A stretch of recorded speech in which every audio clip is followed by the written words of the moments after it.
հացն ու գինին, որ արդեն այլևս դարձել է Քրիստոսի մարմին եւ արյուն, երբ որ դպիրների դասը կամ երգչախումբը երգում է որդի Աստուծո այդ հատվածը պատարագի, այդ ժամանակ քահանան այս աղոթքներն անում, խնդրելով, որ Սուրբ Հոգին այդ փոխակերպումը իրականացնի, հացը դարձնի մարմին, արյունը դարձնի գինի եւ հացն ու գինին դարձնի Քրիստոսի ճշմարիտ մարմին եւ արյուն։ Եվ ասում է, այս պայից սկսած արդեն վերջնական դարձա, բայց մինչև այդ քահանան բարձրացնում է հացը եւ բաժակը, ասելով առեք կերեք սա իմ մարմինը, ըմբեք սրանից բոլորը, սա իմ արյունն է։ Այսինքն այստեղից ենթադրելի է, դեք կարդանք դեռ, որ այդ մի ակնթարթում չի տեղի ունենում փոփոխություն, այլ դա մի պրոցես է, հա, որ Սուրբ Հոգու ներգործությամբ հացն ու գինին Աստված փոխակերպում է Քրիստոսի մարմնի եւ արյան, այսինքն մի պրոցես է, որը վերջանում է այս աղոթքի ժամանակ, որի մասին որ մենք կարդացինք, այսինքն այդ ժամանակ արդեն վերջնականապես փոխակերպումը տեղի ունեցավ։ Ինչպես է մեկնաբանում այս հատվածը Խոսրով եպիսկոպոս Անձևացին։ Խոսրով Անձևացին 10-րդ դարի մեր եպիսկոպոսներից է, աստվածաբան եպիսկոպոս, պատարագի մասին մեկնություն ունի գրված, իդեպ ովքեր չգիտեն, Խոսրով Անձևացին Գրիգոր Նարեկացու հայրն է։ Հայ եկեղեցական մատենագրության մեջ պահպանված Սուրբ Պատարագի առաջին մեկնության հեղինակը Խոսրով եպիսկոպոս Անձևացին, Սուրբ Գրիգոր Նարեկացու հայրը, այսպես է մեկնում ընծաների նվիրագործման վերաբերյալ հատվածը։ Փրկիչը մարմնացավ Սուրբ Մարիամից, Սուրբ Հոգու միջոցով, ով ուղարկվելով հորից, Մարիամի արգանդից մարմին վերցրեց եւ խառնեց, միացրեց բան Աստծուն, ով նրանից ծնվելով իբրև մի որդի եւ Աստված հայտնվեց։ Սուրբ Հոգին նույնն է գործում նաև եկեղեցում եւ Սուրբ Սեղանի վրա վերցնելով հացը, ինչպես եւ սկիհի գինին միացնում է Աստծո որդուն եւ սա ճշմարտապես դառնում է Քրիստոսի մարմինն ու արյունը։ Իսկ երբ ասում ենք, թե Սուրբ Հոգին հավիտենակից է եւ էակից, դրանով խոստովանում ենք միշտ հոր մոտ եւ հոր հետ լինելը, ինչպես հայրը կա եւ միշտ մնալու է եւ չկա մի ժամանակ, երբ չկար, այդպես էլ Սուրբ Հոգին միշտ հոր եւ որդու հետ էր եւ է մշտնջենապես եւ էակից, ով նաեւ այսպիսի մեծամեծ հրաշքներ է գործում սովորական հացն ու գինին Աստծո որդու անապական մարմնի եւ արյան փոխարկելով։ Որն է այս հարցում հռոմեական կաթոլիկ եկեղեցու տեսակետը,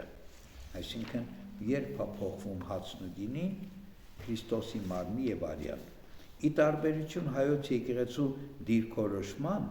լատին եկեղեցին ուսուցանում է, որ Սուրբ Պատարագի ժամանակ հացն ու գինին Տիրոջ մարմինն ու արյունն են դառնում այն պահին, երբ հոգևորական արտասանում է Սուրբ Հաղորդության խորհրդի հաստատման ժամանակ Հիսուսի արտաբերած խոսքերը. «Առեք, կերեք, այս է իմ մարմինը, արբեք սրանից, որովհետև սա իմ արյունն է»։ Մեր եկեղեցու վարդապետները պնդում են, որ այս պահին պատարագիչ հոգևորականը պարզապես կրկնում է Տիրոջ խոսքերը, բայց ընծաների փոխակերպությունը կատարվում է, երբ հայցում ենք Սուրբ Հոգու ներգործությունը դրանց վրա։ Ինչու Հիսուս Քրիստոս Սուրբ Հաղորդության համար հաց եւ գինի ընտրեց։ Սուրբ Գրիգոր Տաթևացին անդրադառնալով այս խնդրին մի քանի պատճառներ է մատնանշում։ Նախ, մարմնի կենդանության համար կերակուր եւ ըմպելիք է հարկավոր։ Նույն ձևով հացն ու գինին խորհրդանշում են այդ կենդանությունը։ Երկրորդ, Սուրբ Հաղորդությունը Քրիստոսի չարչարանքների և մահվան հիշատակն է, երբ Քրիստոսի կողը խոցվեց, արյունը մարմնից բաժանվեց, ուստի մարմնի տեղ պետք է հաց դնել, իսկ արյան գինի։ Նմանապես մարդը բաղկացած է մարմնից և հոգուց։ Ընդհանրապես եկեղեցու խորհուրդները հոգևոր ազգականներ են։ Հիսուսի խորհրդական մարմինը եկեղեցին հավատացյալների համախմբումն է, հավաքատեղին։ 7. Ցորենը աղորիքով մանրացվում է և կրակի վրա հաց դառնում, իսկ գինին հնձանում է ճմլվում և պատրաստվում խմելու համար։ Սրանք այլաբանորեն խորհրդանշում են Քրիստոսի չարչարանքները։ 8. Այս նոր խորհրդի նյութը պիտի տարբերվեր հնից, ուստի Հիսուս հացով և գինով ավանդեց այն, ինչպես Մելքիսեդեկը, որ նախորդում էր հին օրենքին, հաց և գինի մատուցեց իբրև Քրիստոսի պատարագի ճշմարիտ նախօրինակ, ինչպես Դավիթ մարգարեն է ասում. «Դու հավիտենական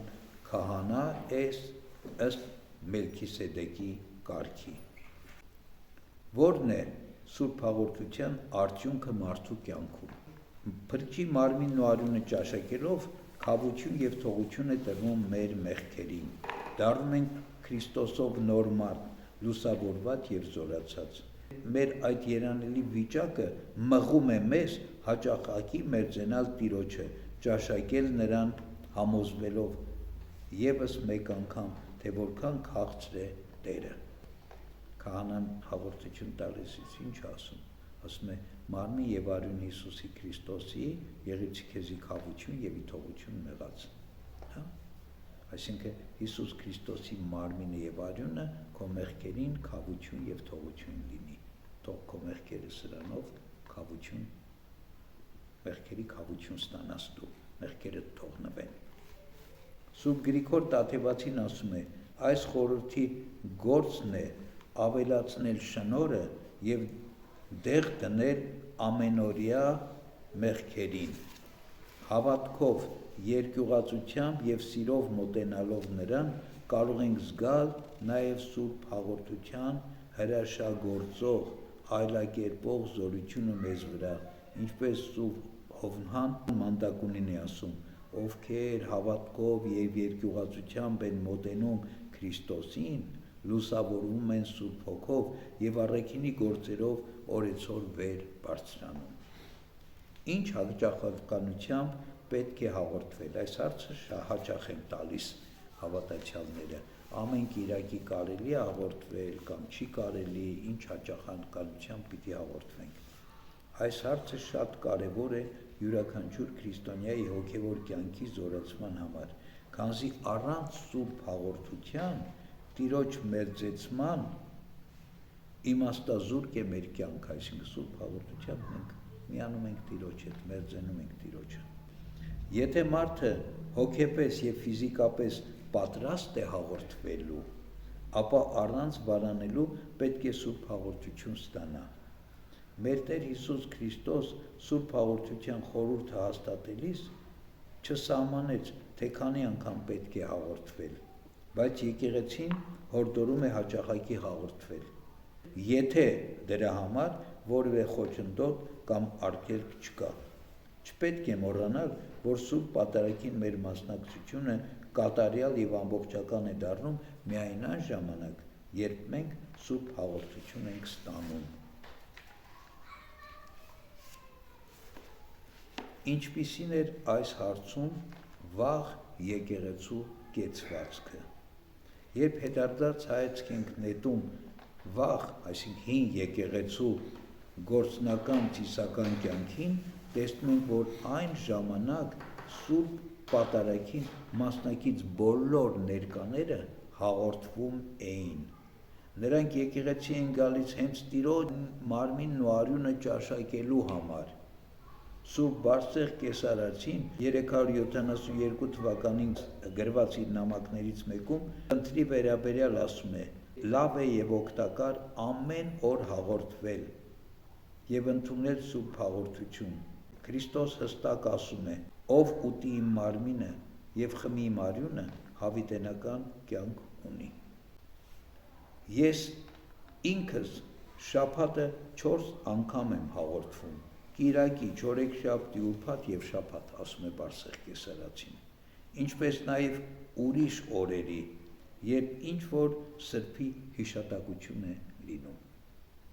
Բնականաբար Տիրոջ մարմինը եւ արյունը ճաշակելու համար մեզանից պահանջվում է ճիգ եւ ջանք, քանզի մեր բերանով պետք է ճաշակենք այն Աստծուն, որ մեր փրկության համար մարմնացավ, մարդացավ, չարչարվեց, խաչվեց, երրորդ օրը հարություն առավ։ Ուստի սուրբ հաղորդությունից առաջ պետք է քննենք ինքներս մեզ եւ մեր կյանքը, գիտակցենք մեր մեղավոր լինելը, զղջանք, ապաշխարենք եւ խոստովանենք մեր մեղքերը։ Շատ կարևոր է մտապահել եւ երբեք չմոռանալ, որ մեր ողջ գիտակցական կյանքը պետք է լինի պատրաստություն սուրբ հաղորդության համար, քանզի շատերը կարծում են, որ հաղորդվելուց առաջ կարելի է պահել, զղջալ, խոստովանել մեղքերը եւ վերջ, միայն հաղորդությունից առաջ։ Այո, դրանք կարևոր նախապայմաններ են, բայց սուրբ հաղորդության բուն իմաստը քրիստոնեաբար ապրելու մեջ է։ Եթե մենք ճաշակում ենք Քրիստոսին եւ մեր ներսում ոչինչ չի փոխվում, շարունակում ենք նույն կյանքով ապրել, նույն մեղքերի մեջ թավալվել, ապա անօգուտ եւ վնասակար է նման կերպով հաղորդվելը։ Սուրբ հաղորդությունն օրհնություն է մեզ համար եւ Տիրոջով զորանալու միջոց եւ ոչ թե դատապարտություն, բայց օրհնությունը երբեմն դատապարտության է վերածվում, երբ մենք անպատրաստ եւ անգիտակից ենք մոտենում սուրբ հաղորդությանը։ Ուստի հաղորդվելուց գոնե մեկ շաբաթ առաջ խորհուրդ է տրվում սուրբ գիրք եւ աղոթքներ ընթերցել, հեռու մնալ վատ սովորություններից, զվարճանքներից, ոգելից խմիչք օգտագործելուց, որպեսզի մաքուր վիճակում մոտենանք սուրբ հաղորդությանը։ Հնարավորության դեպքում անպայման մասնակցեք նաև ընդհանրական աղոթքներին, ժամերգություններին, որպեսզի սուրբ հաղորդությունից առաջ զորանաք եւ գոտեպնդվեք նաև աղոթքով։ Սուրբ հաղորդություն ստանալու օրը եկեղեցի պետք է գնալ առանց որևէ բան ճաշակած, այսինքն սոված, ովքեր կարող են նախորդ օրը երեկոյից ոչինչ չճաշակել եւ չխմել, թող այդպես սուրբ հաղորդության մասնակցեն եւ հաղորդվեն։ Ֆիզիկական պատրաստությունը ենթադրում է, որ պետք է նաեւ լողացած լինել, այսինքն մարմնապես մաքուր գալ սուրբ հաղորդության։ Հայոց եկեղեցու յոթնալույս Սուրբ Գրիգոր վարդապետը սուրբ հաղորդության վերաբերյալ իր քարոզներից մեկում այս խորհրդի արժանի լինելու համար 3 նախապայմաններ է առաջադրում. հավատք, իմացություն եւ սրբություն, որպեսզի մարդը կարողանա սուրբ հաղորդություն ստանալ։ Նախ ամեն մարդ պետք է հավատա, որ ինչպես Ադամի մարմնով դատապարտվեցինք, թեպետ նրա հետ հանցանք չգործեցինք, նմանապես Քրիստոսի մարմնով սրբվում ենք, թեպետ նրա նման սուրբ չենք։ Ադամի մարմնով մարդ եւ մարդու որդի ենք լինում, իսկ Քրիստոսի մարմնով Քրիստոս եւ Աստծո որդի։ Ադամի մարմնով երկրից ենք որպես շնչավոր մարդ, իսկ Քրիստոսի մարմնով երկնքից որպես հոգեվոր մարդ։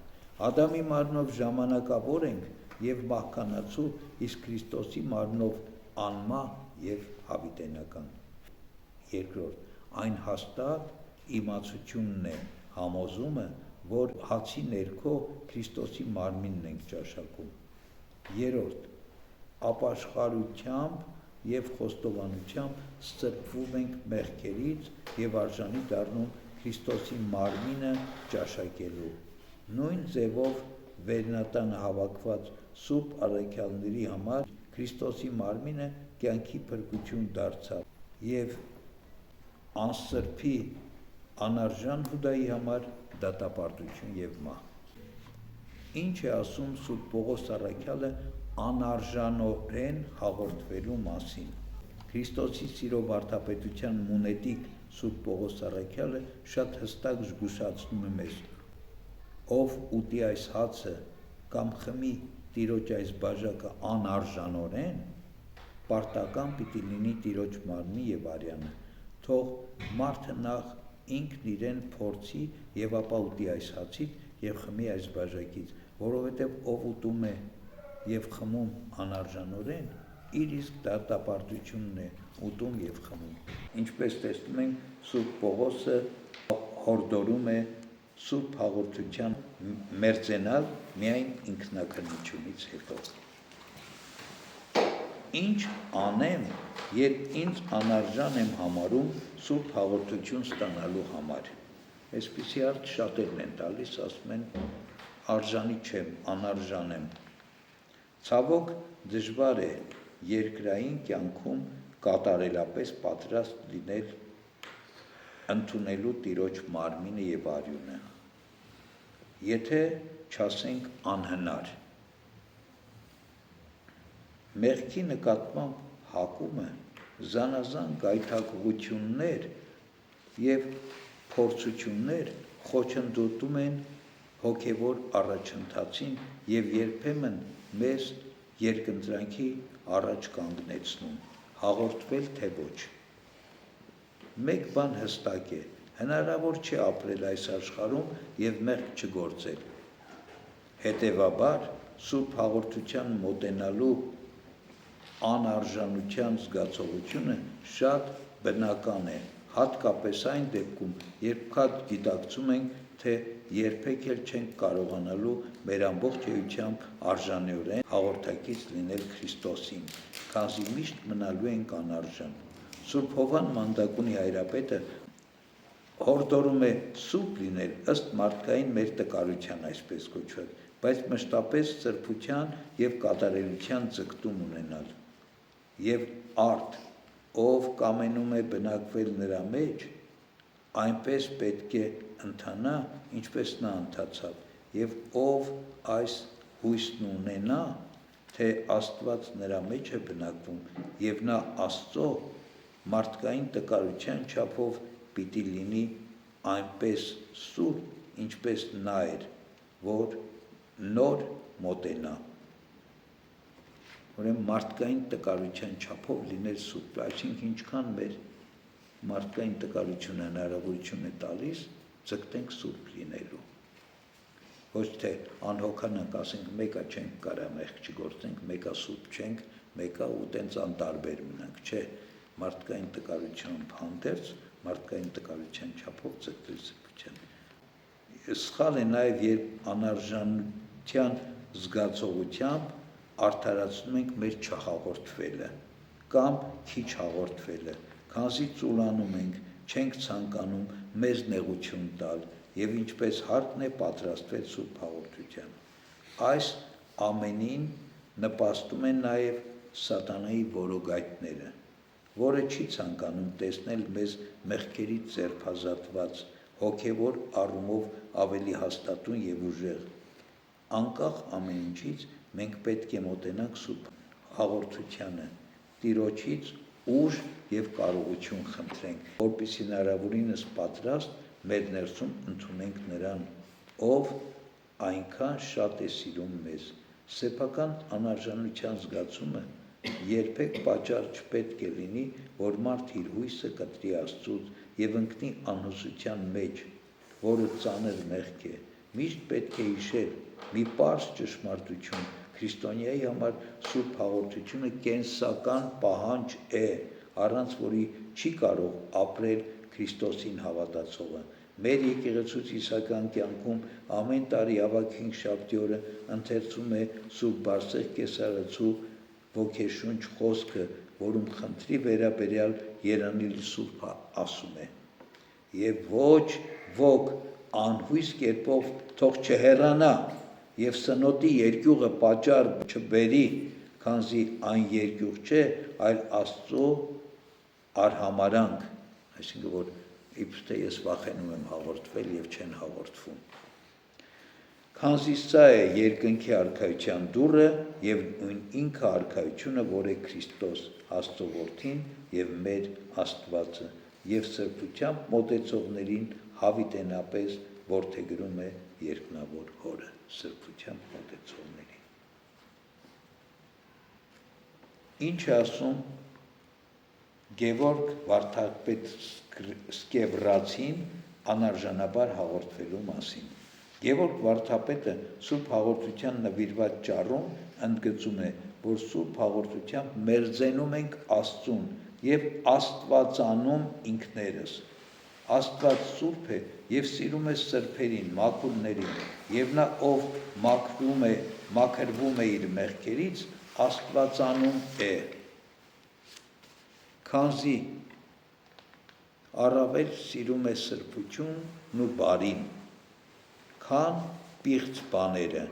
ուստի Աստվածային սեղանից ճաշակելու համար մեծ զգուշություն է հարկավոր, մեղքերի խոստովանություն եւ ապաշխարություն, ըստ մեր կարողության, քանզի անսուրբ մարդը չի կարող սրբությանը մոտենալ։ Նա նշում է, որ ինչպես ցավոտ վնասված աչքով հնարավոր չէ արեգակին նայել, այդպես էլ Սուրբ հաղորդության համար վերստին ծնվում ենք Սուրբ ավազանից, դառնում քրիստոնյա եւ ապա ճաշակում Տիրոջ կենդանարար մարմինն ու արյունը։ Հնարավոր է մինչև վերջ հաղթահարել Սուրբ հաղորդությանը մոտենալու մեր միջի երկվություն, այսինքն տարակուսանքը։ Անհնարին հնարավոր է դառնում Տիրոջ օգնությամբ եւ հավատքով։ Ի վերջո Սուրբ հաղորդության նպատակն էլ դա է սպանել մեր միջի հին մարդուն եւ նոր արարած դառնալ հաստատուն եւ ամրացած մեր հավատքի մեջ։ Սուրբ հաղորդության խորհրդին նվիրված Սուրբ Հովհան Մանդակունու 22-րդ ճառը, որում նա համակողմանիորեն բացատրում է Սուրբ հաղորդության կարևորությունը քրիստոնյայի կյանքում եւ ընդգծում երկու իրողություն. պետք է հաճախակի եւ արժանապես հաղորդվել, նախապատրաստությամբ եւ ինքնակննությամբ։ Այս առումով նա եզակի հեղինակ է ընդհանուր հայրաբանական գրականության մեջ, որ տվյալ ժամանակաշրջանում առանձին ճառ է նվիրել հենց այս էական հարցերին։ Սուրբ Հովհան կաթողիկոսի հորդորը հետևյալն է. եթե արժանի ես խորհրդին, ապա հանապազգ վայելիր համարձակորեն, որպեսզի հոգով լցվես, Քրիստոսին զգեցած եւ Քրիստոսին ընդունած լինես։